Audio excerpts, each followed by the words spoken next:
Podcast Pod na pol liter vám prináša nadácia NN ľuďom a darcovské centrum Nemocnica Borín. Príjemný dobrý deň, milí priatelia. Vítam vás pri historicky prvej časti Baštrnk podcastu Pod na pol liter. Aj keď dnes to nebude 100% podcastová záležitosť, pretože nie celý čas sa budeme rozprávať s naším hosťom a dôvod je jednoduchý.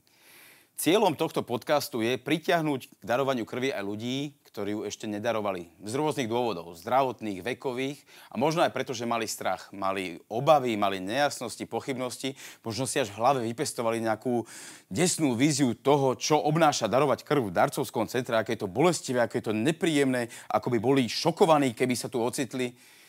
Nebojte sa, my vám to všetko ukážeme, my to podstúpime za vás. A my sa s tým šokom stretneme tu a teraz. Dámy a páni, Juraj Šoko Tabaček. Šokino, ahoj, vítam ťa. Ďakujem, že si prišiel do historicky prvej časti. Musíme povedať, že Šoko nie je nováčik v darovaní krvi. Dnes ťa čaká koľký odber?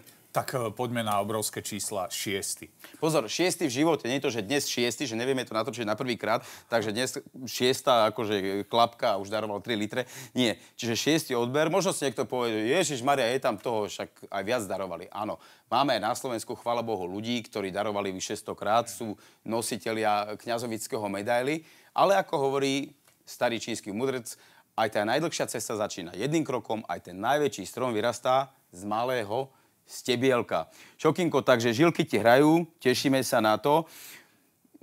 Povedz mi prosím ťa zásadnú vec. Okrem toho, že si darca krvi, ty si aj stand-up komik, ty si herec, ty si moderátor, ty si influencer, ty si hlavne strašne fajn človek a dobrý kamarát. Ďakujem. To som tam mal napísané, že mám povedať.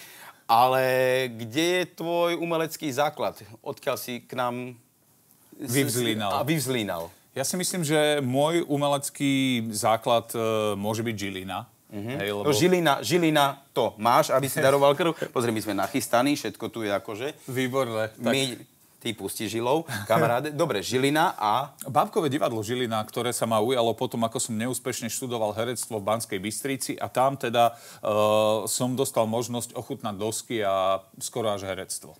Dobre, takže si veľmi dobre podkutý v bábkoherectve.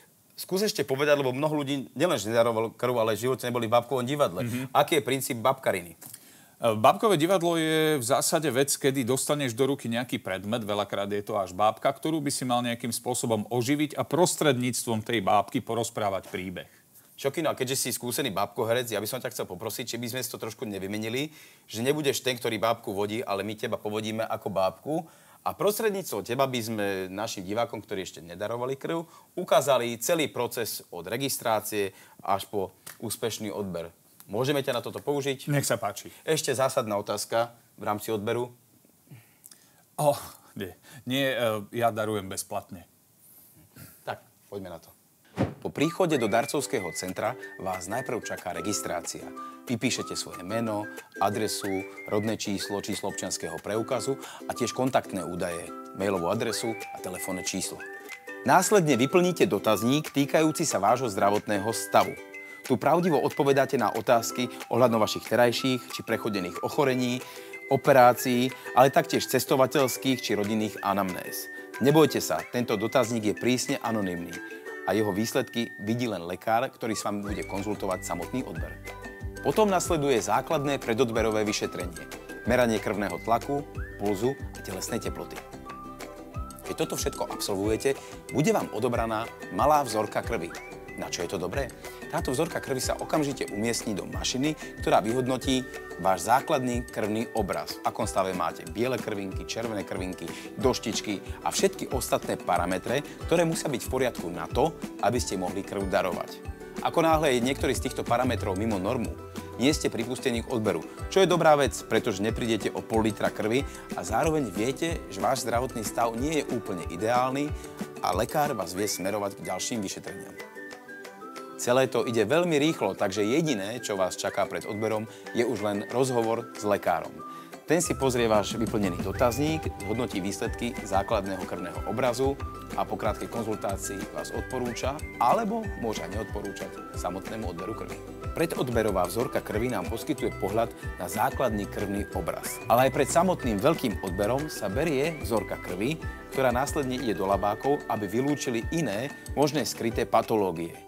Ak laboratória potvrdia nezávadnosť krvi, táto krv po odbere môže byť darovaná na medicínske účely. Šekinko, takže ihlička zavedená, žilky ti hrajú, ako sa hovorilo v starom dobrom stredoveku, púšťame ti žilou. Áno, áno. Alebo ako sa hovorí v sledovacích tajných službách, už sme sa napichli.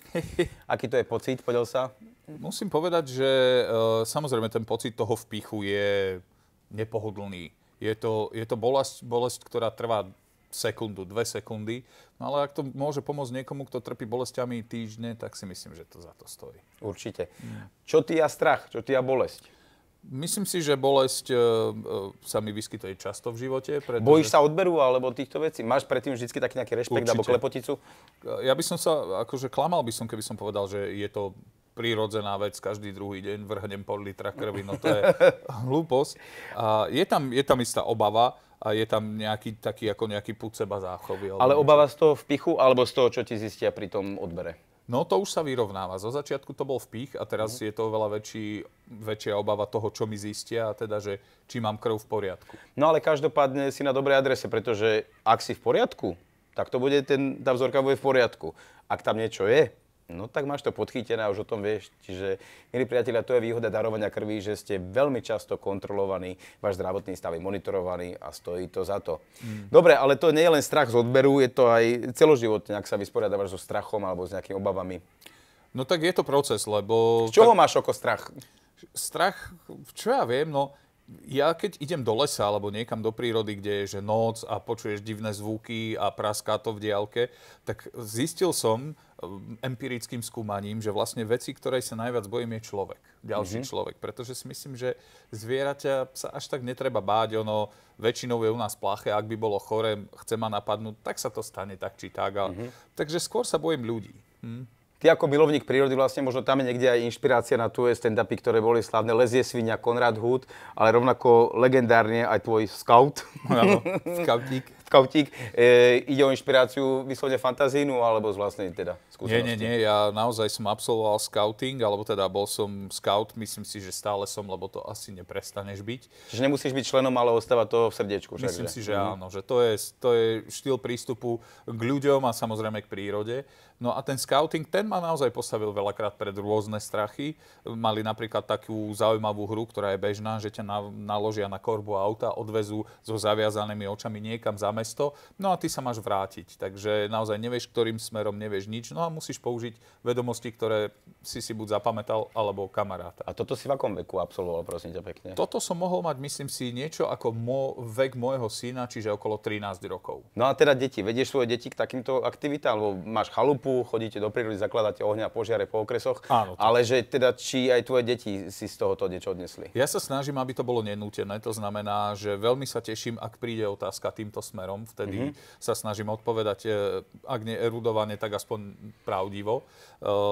A áno, vediem, alebo snažím sa viesť. Minule Kubo sa mi chválil, teda, že, alebo mi konštatoval, že v škole mali kurz prvej pomoci, no tak som si ho pretestoval a naozaj dobré postupy sa naučili, áno, 30 ku 2 ešte stále platí a tak ďalej. Super. Pýtal som sa, či im hovorili, že keď to nie je možné, že ten vdych nie je až taký dôležitý ako samotná masáž srdca a tak ďalej.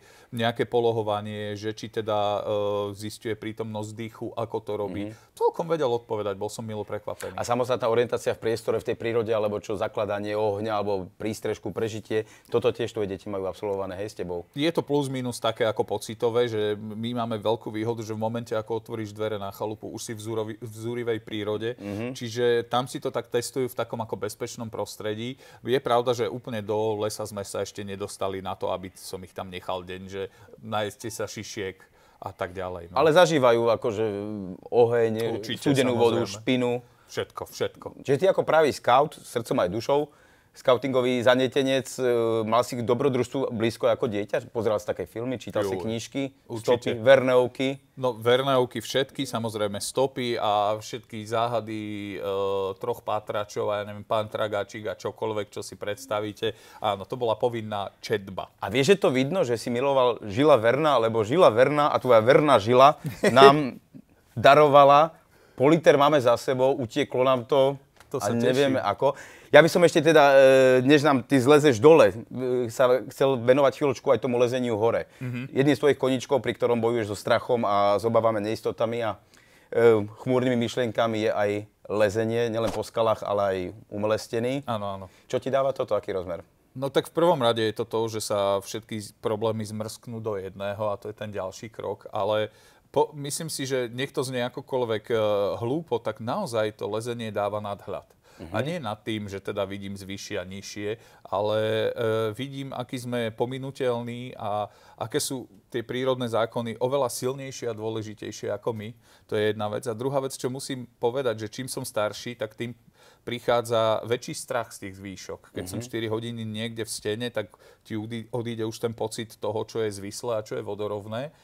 A naozaj už si to musím predýchávať, čo som predtým nemával, že na jeden bod sa sústredím a trošku si sa tak ako dať do pokoja. Myslím si, že je to prírodzené, lebo prichádza zodpovednosť a človek žije taký ten život, kedy má tie bytosti na starosti, volajú sa deti. Takže je to zaujímavé a ten strach je tam prítomný a myslím si, že tým, čím je človek starší, tak tým je to taký varovnejší prst, že kámo, už nie si najmladší, nepreháňaj to s tými svojimi silami a rozmýšľaj dopredu a je to fakt vhodné, keď to urobíš. No asi je to aj o tom, že veľakrát tie hory si vzali tých, ktorí tam strávili celý život a išlo niekedy asi o školáckú chybu. Je to možné. Áno, ja si myslím, že veľmi dôležité je dávať si pozor na to, aby sme neuverili v seba. Lebo v momente, ako sme presvedčení, že sme to tam všetko zožrali a vieme to, tak tie hory nám x-krát môžu ukázať, že kamarát nie je. Čiže asi treba poznať svoj vnútorný Everest a radšej loziť po skalách, ako loziť ľuďom na nervy. Takže priatelia, Šoko má odber za sebou a teraz neostáva nič iné, ako vyťahnuť ihlu a hurá sa ísť nájsť a napiť. Šokinko, no to si celý ty. Pane, je to kluk, nech sa ti páči. Ďakujem. Tak toto je tvoj politer. Wow. Čo by si mu zaželal? Vyprevať ho do sveta. Ja by som ti, milý politer, zaželal, aby si išiel do sveta. Popravde, moje želanie je asi zvláštne, lebo ja by som si želal, aby ťa nikdy nemuseli použiť. Ale v prípade, že to bude nutné, tak prosím, pomôž a urob to dobre. A nielen, že si mu toto krásne zaželal, ty sa o tom dozvieš, keď sa tá tvoja prosba naplní, pretože žijeme v dobe modernej a je to dneska tak, že ak bude vaša krv použitá, dostanete SMS správu o tom, že vaša krv dnes pomohla zachrániť život. Šokino, takže odber máme za sebou. Ako sa cítiš? No musím povedať, že sa cítim výborne. Ja si myslím, že je to tak vo vesmíre zariadené, že v momente, ako niečo dáš, tak aj dostaneš. A ja som dostal endorfíny, čiže svet je v rovnováhe, ja som spokojný a mám sa dobre. Vieš prečo? Lebo si svetu odovzdal niečo vzácne, niekomu pomôžeš zachrániť život a urobil si niečo veľmi dobre pre seba, že... To je dôležité, lebo niekto vyzerá akokoľvek, že teda idem pomáhať, tak pokojne si to otočte na takú sebeckú nejakú podmienku. Idem zistiť, v akom stave je moja krv. A dostanete to zadarmo a dostanete naozaj kvalitné výsledky. Dobre, takže ja by som bol veľmi rád, keby si doplnil dobre, tak... to, čo si odovzdal. Ja si jobnem s dovolením. Jobni si. Prosím ťa pekne. A teda dnes sa rozprchneme na všetky svetové strany a svetové krvné skupiny. Ja by som bol rád, keby si nám ešte sa troška povyškieral v našom hematologickom okienku. Príjemný dobrý deň, dámy a páni. Hematologické okienko. Ak idete darovať krv, čo je dôležité, deň predtým by ste nemali mať nejakú silnú fyzickú aktivitu. Žiadne maratóny, žiadne lezenie, nedvíhajte činky ani tyčinky. Jednoducho jemne si oddychnite, lebo ten druhý deň to budete cítiť. Druhá vec, ktorá je dôležitá, prísun tekutín. Píte, prosím. Píte, samozrejme, nealkoholické nápoje. Je dobré pred samotným odberom vypiť aspoň liter vody, ono sa vám to potom vráti. No a ja si myslím, že existoval taký mýtus, že ak idete darovať krv, tak by ste mali ísť na lačno. Už to neplatí, alebo teda nie je to pravda. Pokojne si dajte raňajky, ale nejaké ľahké, ja neviem, vianočka s džemíkom. Maslo vynechajte, to je mastné, to je ťažké. Celkovo mastné veci, ťažké veci robia celkom veľký bordel práve v tých výsledkoch, ktoré by ste chceli mať dobré. No a nezabúdajte na pitný režim. Určite liter vody nič nepokazí, práve naopak. Šokulo, ďakujem ti krásne, že si bol darovať, že si prišiel do nášho podcastu pod Napoliter. No a želám ti všetko dobré, nech ti endorfíny ďalej prskajú. Ďakujem. V tvojom vnútri.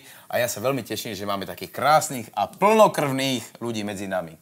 Všetko dobré. Ahojte.